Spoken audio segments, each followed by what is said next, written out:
മുഹമ്മദ് മുസ്തഫ സല്ലല്ലാഹു അലൈഹി വസല്ലം അടിമകൾക്കുള്ള മഹത്വങ്ങളെ പറഞ്ഞ് അതോടൊപ്പം തന്നെ അവർക്കുള്ള നേട്ടങ്ങളെയും കാര്യങ്ങളെയൊക്കെ കുറിച്ച് പറഞ്ഞപ്പോൾ അടിമകളുടെ മഹത്വം കേട്ട അവസാനം നബിയുടെ ശിഷ്യൻ അബൂ ഹുറൈറ റളിയല്ലാഹു അൻഹു പറഞ്ഞൊരു വർത്തമാനമുണ്ട്. എന്താണെന്നറിയോ?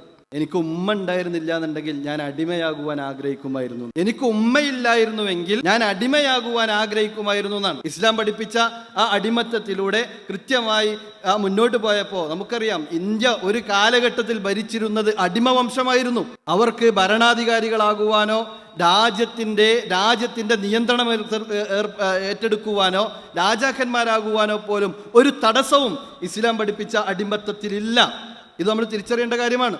അതോടൊപ്പം തന്നെ ഇസ്ലാമിക ലോകത്ത് ഏറ്റവും വലിയ പണ്ഡിതന്മാരായി കൊണ്ട് കടന്നു വന്നവരിൽ മഹാഭൂരിഭാഗം ആളുകളും മുസ്ലിമീങ്ങളായ പണക്കാരായ സയ്യിദുമാരുടെ അഥവാ യജമാനന്മാരുടെ കീഴിൽ വളർന്നു വന്ന അടിമകളായിരുന്നു.